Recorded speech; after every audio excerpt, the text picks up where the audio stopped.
À la tribune cette semaine, nous accueillons l'Association pour les malentendants des Bois-Francs. Je suis accompagné de Lise Desaulniers, adjointe coordonnatrice, et Isabelle Michaud, coordonnatrice. Bonjour vous deux. Bonjour. Ça va bien? Oui, merci. Ça va très bien, merci. Vous? Oui, merci. Qu'est-ce que l'Association pour les malentendants des Bois-Francs? L'Association pour les personnes malentendantes des Bois-Francs vient en aide aux personnes malentendantes. On apporte un soutien aux personnes malentendantes, puis elle a pour mission de promouvoir l'amélioration des conditions de vie des personnes malentendantes, améliorer les conditions de vie des personnes malentendantes, sensibiliser le personnel et le gouvernement sur les conditions de vie des personnes malentendantes et aider l'amélioration de vie des personnes malentendantes. Donc, on est un bel organisme. Oui. Quels sont les problèmes reliés à la perte d'audition, tu sais, puis... Les personnes malentendantes vont avoir tendance à s'isoler.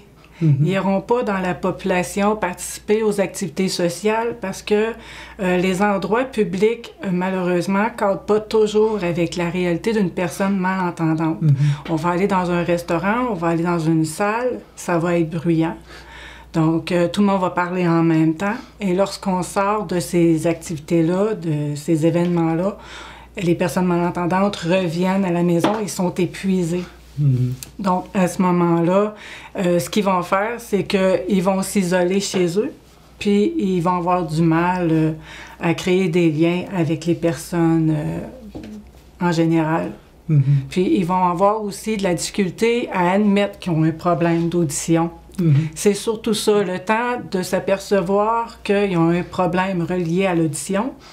Ça va lui demander un certain retrait pour pouvoir accepter leur situation et faire les démarches pour venir à bout de modifier la problématique et de trouver des solutions. Puis c'est vraiment pas évident là, lorsqu'on tombe là-dedans, l'isolement et puis tout ça. On fait avec, là, mais disons que j'ai un petit problème de surdité. Pas beaucoup, là, mais j'apprends à lire sur les lèvres, ça m'aide à mieux me concentrer, genre. Effectivement. Mais c'est pas évident dans une foule, là. C'est pas évident. C'est là que l'Association des personnes malentendantes rentre en jeu. À ce moment-là, ça lui permet de pouvoir dire à la personne malentendante, écoute, il y a des... tu peux apporter des gestes pour faire en sorte que ce soit facilitant pour toi lorsque tu vas dans un endroit public. Assis-toi dos à un mur à ce moment-là, ou demeure d'une banquette, ou demeure d'une table ronde aussi pour faire la lecture labiale. Tout à l'heure, on en a parlé. Donc, à ce moment-là, la personne malentendante, elle va trouver un certain... ses supports à elle pour l'aider. Puis, ses proches aussi, à un moment donné, ils vont s'adapter à cette situation-là. Exact. C'est pas toujours évident. Ma grand-mère était sourde, puis, comment dire, je restais tout le temps calme avec elle, puis je savais qu'elle lisait sur les lèvres. Il n'y en a pas beaucoup qui le savaient. Puis je parlais lentement, puis elle entendait absolument tout. Oui. Pourquoi qu'on est obligé de déclencher... c'est quoi l'élément déclencheur pour créer un organisme comme celui-là? C'est que justement, des personnes qui avaient cette problématique-là autrefois ont dit, il y a sûrement un moyen de faire en sorte de pouvoir se donner des trucs, des conseils pour faciliter notre vie au quotidien et aussi faire de la sensibilisation auprès de la population afin de faire en sorte qu'eux autres aussi s'adaptent à notre situation. Parce qu'il y a un travail à faire sur le côté de la personne malentendante, mais tout l'entourage aussi que ça implique autour de cette personne-là doit être consciente que c'est pas seulement un caprice de la part de cette personne-là. La personne, elle a un problème d'audition. Donc, si on est dans une pièce à côté et qu'on lui crie, qu'on veut lui parler, il y a des chances que cette personne-là ne comprenne pas, n'entende pas, et c'est involontaire de sa part. Mais c'est là qu'à un moment donné, la frustration de la part du conjoint ou de la personne qui l'accompagne va faire en sorte qu'elle va arriver puis elle va dire « Coudonc, t'es-tu sourde? » Et c'est à ce moment-là, parfois, que les personnes vont arriver, vont prendre conscience « J'ai un problème, je dois aller consulter. » Et c'est pas une honte, au contraire, c'est tout en notre honneur de faire les démarches pour tenter d'améliorer une situation qui nous rend inconfortable et qui peut s'améliorer. Exact. Puis, comment dire, quelqu'un qui souffre de surdité comme ça subit beaucoup de jugements ou préjugés de ceux qui ne comprennent pas. Tu sais, voyons, surtout dans un milieu de travail, dans une shop ou quelque chose du genre, c'est pas évident, là. Tout à fait. Dans les problèmes reliés à la surdité, y a-t-il une différence entre quelqu'un qui est sourd, qui n'entend absolument rien, et quelqu'un qui est seulement malentendant? Oui. En fait, il faut vraiment faire la distinction. Une personne malentendante va pouvoir corriger la problématique avec un appareil auditif et elle va avoir comme moyen de communication la lecture labiale, c'est-à-dire la lecture sur les lèvres. Et avec son appareil auditif, ça va être facilitant de pouvoir bien comprendre, mieux entendre les informations. Exact. Par contre, une personne sourde, elle, même avec un appareil auditif, n'entendra pas. Et elle, ça va être son moyen de communication, la langue des signes. Ce n'est pas la lecture labiale. Il y a vraiment une distinction à faire entre les deux. C'est vraiment comme deux mondes. Il y a des similitudes, mais par contre, il y a des choses qui sont vraiment distinctes à chacune des personnes. C'est deux choses différentes. Tout à fait. Donc, une personne malentendante qui va avoir recours à un téléphone, qui a un appareil auditif, avec le téléphone, elle va pouvoir mieux entendre, comprendre la conversation, elle va s'aider du volume de téléphone. Parfois même, elle va enlever son appareil auditif, avec son téléphone, elle va entendre même mieux qu'avec l'appareil auditif. Exact. Mais la personne sourde, elle, même cette technologie-là ne fonctionnera pas. Ça va être comme une vidéo. Maintenant, ils vont fonctionner beaucoup par vidéo, téléphone, ou ils vont avoir télécommunication aussi. Mais c'est vraiment comme deux mondes à part. Évidemment. Quelle région desservez-vous? On dessert la région, ce qu'on appelle Centre du Québec, la MRC d'Arthabasca, la MRC de l'Érable. Là, on veut tenter d'aller développer aussi au niveau de la MRC de Drummond. Présentement, ce qui est de Nicolette Bécancour, c'est plus Trois-Rivières. Vu que c'est près de Trois-Rivières, c'est plus eux qui s'en occupent. Mais disons que Victoriaville, Érable, là, présentement, là, c'est notre créneau là, plus. Ça fait une bonne région, ça, là? Ça fait une bonne région, ça fait beaucoup de monde. C'est pour ça que, tranquillement, il faut essayer de développer un petit peu plus puis d'élargir un petit peu plus là, notre visibilité. Qu'offrez-vous comme service, puis qui peut en tirer les besoins de... Bien, les principaux services, c'est un service de soutien, c'est un service d'information, même de formation, parce qu'on a des cours de lecture labiale. Ça peut être pour les malentendants, évidemment. Première des choses, les malentendants, ça peut être pour leurs proches. Parce que souvent, les proches ne savent pas quoi faire pour s'y prendre de la bonne façon. Et ça peut être même pour la population. Parce qu'on a approché récemment des gens en milieu de travail. Il y a eu des représentations qui ont été faites par des membres, par Isabelle et d'autres membres de notre CA, pour expliquer aux gens, quand vous êtes dans un lieu public et que vous devez parler, vous devez servir quelqu'un qui est malentendant. Puis des fois, ça apporte des frustrations parce que les gens disent « Voyons, je lui parle, puis elle me répond d'autres choses. » Leur expliquer que des trucs, on a plein de trucs qu'on peut leur donner pour que les gens malentendants les comprennent bien. Parce que très souvent, ce qu'on dit des fois à la blague, les gens, mettons, à une caisse ou à un guichet, vont poser des questions, mais ils posent des questions comme ça. La personne malentendante, elle les entend pas. Donc, c'est ça les services. C'est pour ça que c'est large, dans le sens que oui, on a des membres malentendants, mais ça peut être n'importe qui nous vient en aide, qui est membre, parce que le public a besoin de savoir quoi faire. Parce que c'est, je vous dirais, peut-être un des pires handicaps.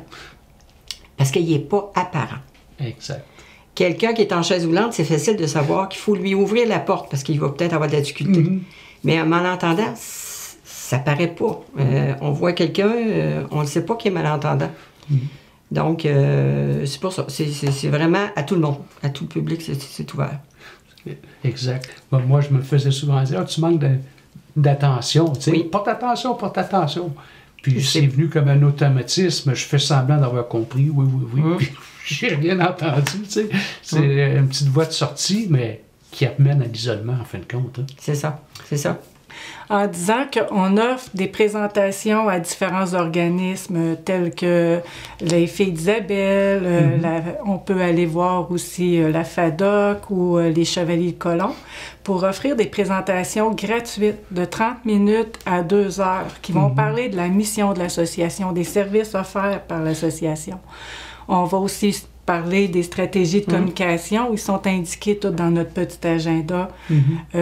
Puis par la suite, il y a comme un témoignage qui se fait avec une personne qui est membre de l'association, qui fait en sorte que les personnes malentendantes, lors de cette présentation-là, ça va lui sonner peut-être des cloches sur les démarches à faire et se dire, ben écoute, je suis pas la seule dans cette démarche-là à vivre ça, donc il y en a des solutions, je vais aller trouver la solution. Puis par la suite, on a une pièce de théâtre aussi qui est offerte dans les écoles primaires, qui est offerte pour le moment gratuitement. Elle s'est promenée sur le territoire des Bois-Francs, elle est venue ici à Plessisville l'année passée. Donc, c'est offert aux élèves de l'école primaire pour le moment, gratuitement. On était en association avec le théâtre parmi nous pour voir à l'écriture de la pièce de théâtre qui parle des stratégies de communication à avoir avec les personnes malentendantes. On a dit que c'était un beau moteur de commencer ça dans les écoles primaires, que c'était les élèves qui étaient pour faire l'éducation aux adultes éventuellement. On sait que tout commence par l'apprentissage en bas âge et on veut que déjà les élèves soient sensibilisés aux stratégies de communication à avoir avec une personne malentendante parce que souvent ils en ont dans leurs entourages et que c'est ça, la pièce de théâtre, ça s'appelle Le bruit des coquillages. C'est super intéressant. On pensait toucher seulement les élèves de l'école primaire et on s'est aperçu, en faisant les représentations, qu'elle touchait aussi les personnes aînées. Parce que c'est leur réalité à eux aussi, ils se sentent interpellés. C'est une belle pièce de théâtre intergénérationnelle. Vraiment, là, elle a été vue au mois d'octobre par la table de concertation des aînés. Ils ont fait la représentation et les commentaires qu'on a eus à la fin étaient excellents. Là. On était vraiment contents de la réussite. Donc, il y a ça qui est offert aussi comme activité, comme événement, comme service à la population et aux membres. Ça mérite vraiment d'être plus étendu encore. Hein? Effectivement. Recevez-vous des fonds du gouvernement ou... Nous, présentement, on est subventionné par le CIUS. C'est notre principal bailleur de fonds. On devrait aller chercher des fonds ailleurs, mais pour le moment, l'association, on a de la difficulté à développer dans ce sens-là. Donc, on a du travail à faire. Donc, s'il y en a qui sont intéressés, qui cherchent des endroits où ils pourraient, à un moment donné, placer des sous, ça nous intéresserait parce que dans le sens qu'il y a tout le monde un peu dans le quotidien côtoie une personne malentendante et il y a de l'amélioration à y avoir. Donc, si on veut être capable de développer sur d'autres territoires, oui, il va falloir qu'on tente de faire des démarches pour trouver d'autres fonds, assurément. C'est pas évident là, de partir à zéro là, pour... qu'est-ce qu'on peut faire comme levée de fonds, tu sais. Exactement. Peut-être juste une tag sur le manteau, là. Tu sais, je suis malentendant qu'on pourrait vendre, puis en tout cas, c'est une idée. Oui, effectivement. Pour sensibiliser les gens autour, tu sais. Comment pouvons-nous participer à votre organisme? Avez-vous des bénévoles ou... Présentement, on a Ben, on a 2 personnes, nous 2, qui travaillons au bureau à temps plein. On a évidemment un conseil d'administration qui, à l'occasion aussi, nous donne un coup de main, là, qui font du bénévolat. Comme tel, des bénévoles comme tel, présentement, on n'a pas comme une banque de bénévoles. Sauf que tranquillement, on veut développer, comme on vous disait tout à l'heure, dans la région de Drummond, tout ça. C'est sûr que dans un avenir pas si lointain, oui, il va falloir qu'on se développe un groupe de bénévoles au niveau de l'organisme. Et combien de gens bénéficient de vos services? Je vous dirais que comme membre, présentement, on a à peu près une centaine. D'accord. Mais comme on disait, on va faire des représentations un peu partout dans le public. Donc, par la bande, finalement, on a beaucoup plus de monde qui bénéficie de nos services. Par les représentations, pièces de théâtre et compagnie. Je travaillais dans une compagnie, puis il est venu quelqu'un qui est venu expliquer c'était quoi d'être malentendant, puis tout ça, c'était vraiment intéressant. C'est une autre façon peut-être de sensibiliser, faire des mini-conférences dans les entreprises. Oui. Comment pouvons-nous vous joindre? Mais nous, présentement, nos locaux sont à la place Rita Saint-Pierre à Victoriaville, au 59 Montfait. On est au local 210, au 2e étage, complètement, pour ceux qui ne connaissent pas l'édifice, complètement au bout du corridor, quand vous êtes au 2e étage. Et évidemment, par téléphone, et on a un site sur Facebook. On a une page Facebook au nom de l'Association des personnes malentendantes. D'accord. Et votre numéro de téléphone? C'est le 819-751-3055. Merci. Et depuis quand cet organisme a-t-il vu le jour? L'Association des personnes malentendantes des Bois-Francs va fêter ses 30 ans l'année prochaine. Donc, elle a vu le jour en 91. Oui. Et y a-t-il des accessoires, à part les appareils auditifs, tout ça, qu'est-ce qui est offert aux malentendants? Il est offert beaucoup d'accessoires pour leur sécurité à la maison. Sécurité et aussi un peu faciliter leur vie. Exemple, des téléphones adaptés à des gens qui ont des prothèses auditives. Parce que ceux qui ont des prothèses, c'est pas le même nombre de décibels que nous qui avons l'oreille normale. Donc, il y a des téléphones adaptés, il y a des systèmes d'alarme adaptés.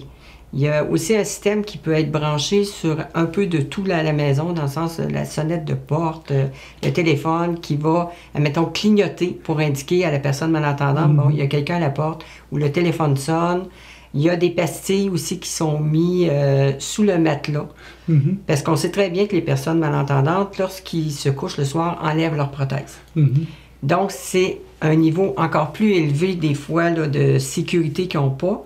Fait qu'avec les systèmes de sécurité qui existent pour eux, mais ça permet qu'il y ait de quoi, s'ils n'entendent pas sonore, mais au moins ils se font réveiller par soit les lampes qui clignotent ou cette petite pastille-là qui est mise sous le lit, qui fait vibrer et qui permet à la personne, admettons, je ne sais pas, l'alarme d'incendie déclenche, mais au moins ils se font réveiller.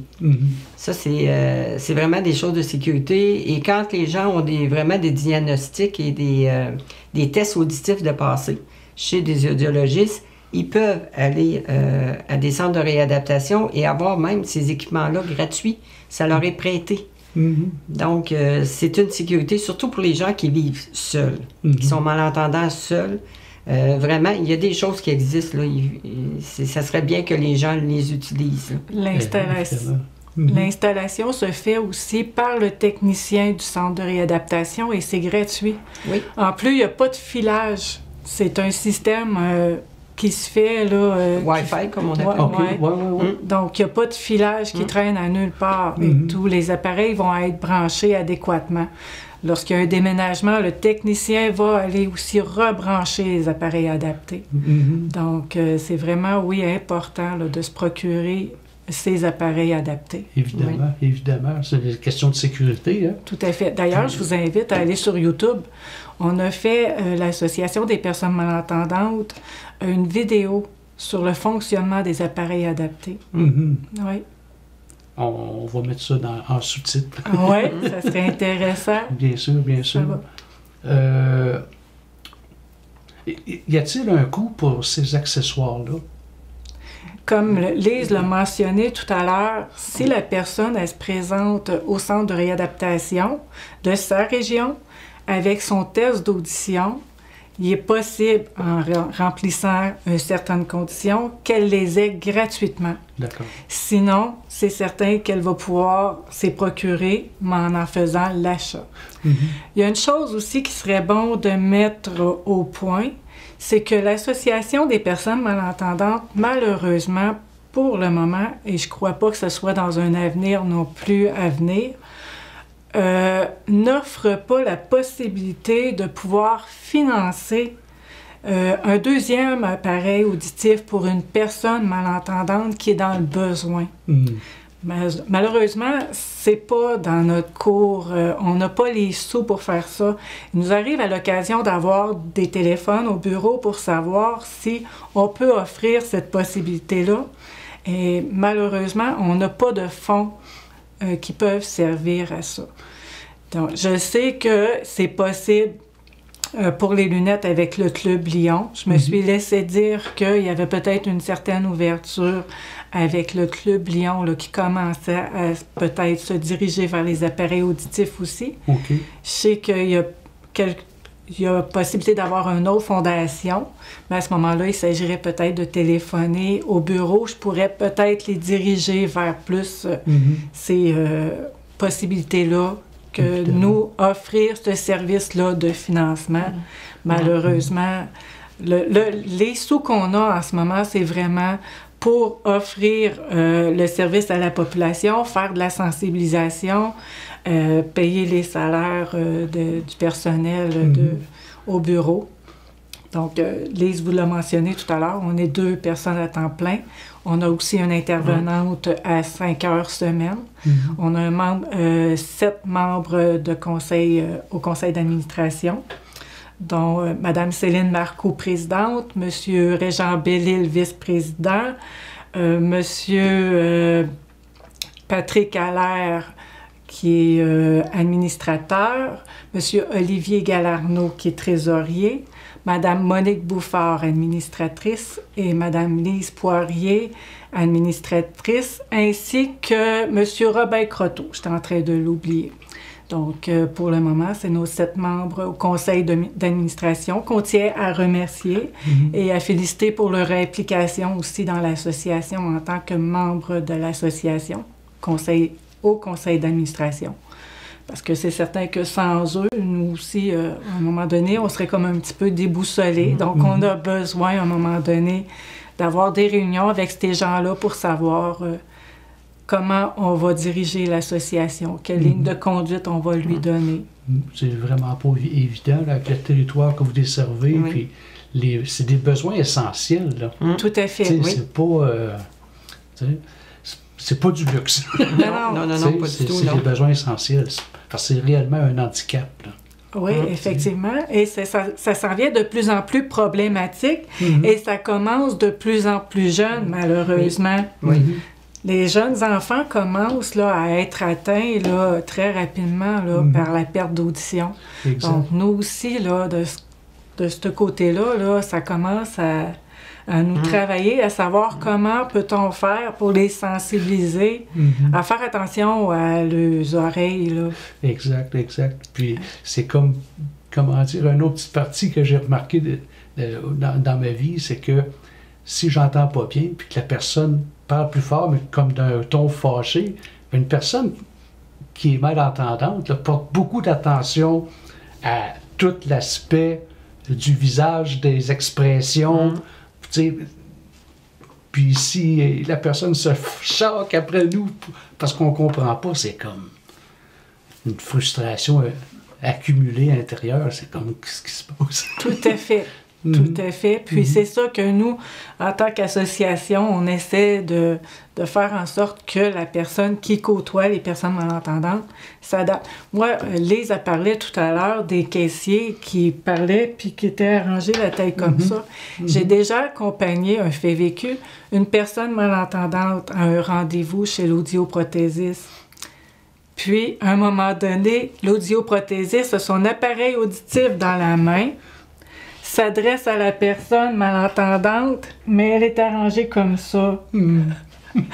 Donc, j'ai dû dire à l'audioprothésiste, excusez, c'est parce que vous rendez-vous compte que vous avez son appareil auditif dans la main et que vous avez la tête penchée. Elle ne comprend pas ce que vous lui dites. Exact, donc, on dit les cordonniers les plus mal chaussés. Évidemment. Oui, j'en ris encore à chaque fois que j'y pense. Là, la dame que j'accompagnais, elle m'a regardée. J'ai dit, parce qu'elle est en train de vous parler, puis elle a votre appareil.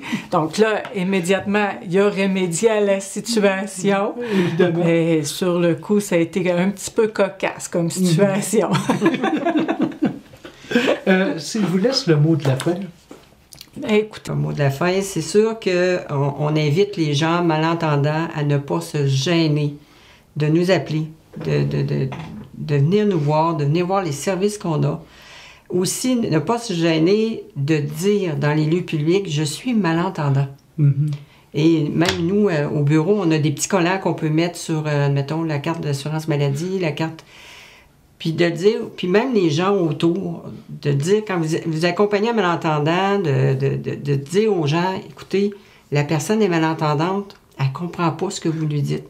Moi, un petit peu comme Isabelle expliquait, j'ai eu un fait cocasse avec quelqu'un j'étais au restaurant et avec un malentendant et la serveuse était comme derrière. Et à chaque fois qu'elle posait une question, il ne pouvait pas répondre parce qu'il ne comprenait pas. Donc, elle a commencé à monter le ton, en voulant dire, ben voyons, je vous pose des questions, vous ne me répondez pas. Jusqu'à temps que je lui dise, mais madame, excusez-moi, mais c'est parce que monsieur est malentendant. Est-ce que vous voulez vous mettre pour qu'il vous voie de face? Moi, même si vous êtes un peu derrière moi, j'ai pas de problème, je vais vous entendre. Et dès qu'elle s'est mise de face, là, elle posait une question, il répondait tout de suite. Exact. Fait que j'invite aussi les gens qui ont des malentendants ou qui sortent avec quelqu'un qui est malentendant, dites-le. Dites-le, c'est pas gênant. Tu sais, quelqu'un qui porte des lunettes, on sera pas gêné de dire, ben il porte des lunettes. La personne est malentendante, elle a des prothèses, donc je crois que c'est pas plus gênant qu'un autre handicap de le dire. Absolument. Et ça facilite la vie et ça empêche des fois des frustrations. Et voilà. Mais gênez-vous pas. Les gens qui ont besoin d'informations ou qui ont besoin de services, venez nous voir. Ça va nous faire plaisir toutes les deux de vous répondre. Puis à deux, il y a presque toujours quelqu'un là. Sauf aujourd'hui, parce qu'on est ici, mais habituellement, il y a pas mal toujours quelqu'un au bureau pour vous répondre. Puis on va vous répondre dans les meilleurs délais. Là. Il y a possibilité aussi d'offrir des présentations, comme on vous disait tout à l'heure. Téléphoner au bureau, c'est gratuit. Les présentations de 30 minutes à 2 heures, c'est gratuit. On se déplace de jour, de soir ou de fin de semaine. Il y a aussi possibilité de faire des mini-formations aux employés, que ce soit aux commerçants ou à n'importe qui, si vous désirez avoir là, dans les résidences personnes aînées. Une petite formation qu'on pourrait offrir à vos employés sur les stratégies de communication ou tout autre. N'hésitez pas à téléphoner au bureau. C'est des services qu'on offre gratuitement. C'est formidable, ça. Oui. Bien, merci beaucoup à vous deux, à Isabelle Michaud, coordonnatrice. Merci. Merci et beaucoup. Mme Lise Desaulniers, adjointe coordonnatrice. Merci à vous. Merci.